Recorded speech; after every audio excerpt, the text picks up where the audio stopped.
remember when I said that I hoped the second episode wasn't as bad? Well, damn, this one's horrifying. It felt like a fever dream, like a monster trying to climb down my throat or something. Well, let me describe what I remember. Episode 2, Stan has a zit. So this episode involves Stan Marsh having a zit on his face. Regular for a boy his age, I guess. Well, it's not what it seems. It begins with your usual cheery theme song and then cuts to Stan waking up in a frustrated matter. He gets out of bed and walks to his mirror and gasps. A zit. He is noticeably surprised, as normal people would be if the same thing happened to them. But as the camera zoomed into the zit, which is pretty disgusting, we can see why he gasps for real. The zit is orange. I remembered in school that a person raised their hand and asked what colour zits could be, and the teacher mentioned orange, so that solved my confusion. Stan then walks downstairs and tells his mother about the zit. She shows no response, reminding me of Cartman's mother when we see her the first time in the previous episode. In fact, now we see her not responding.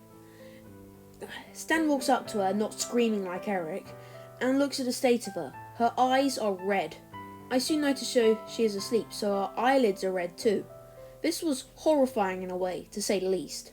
Stan has a similar reaction too.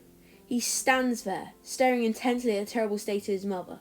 The familiar static world appears around him as only he, the couch, and the mortifying corpse of his mother are recognisable.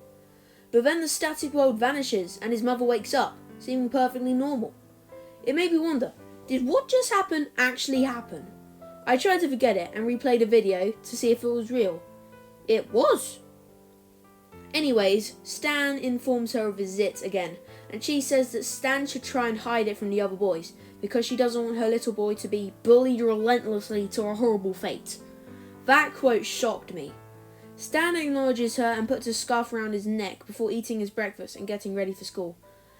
Astoundingly, nothing uncanny or traumatizing happened during his walk, but they animated the whole walk, every step of it.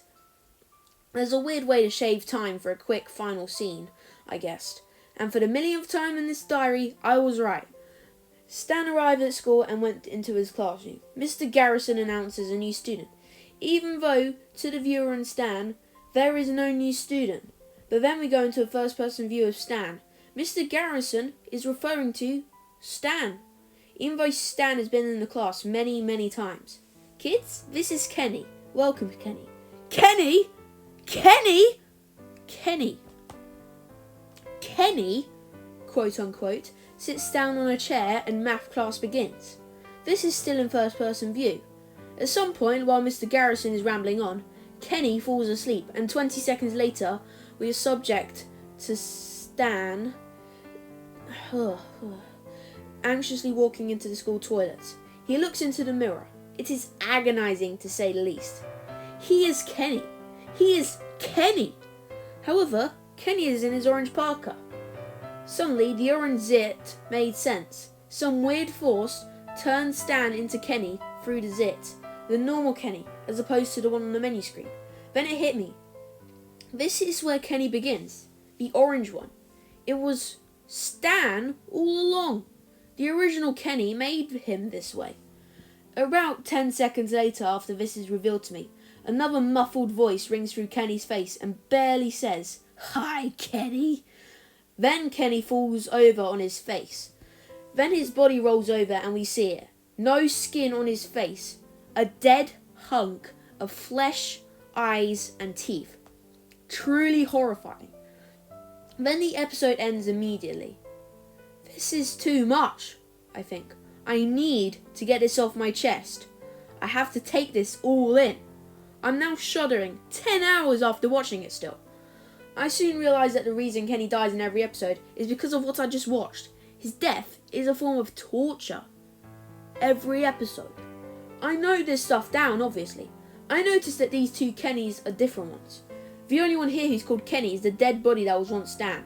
I named the one in the red coat Kane, because I think that he is clearly the one behind all this.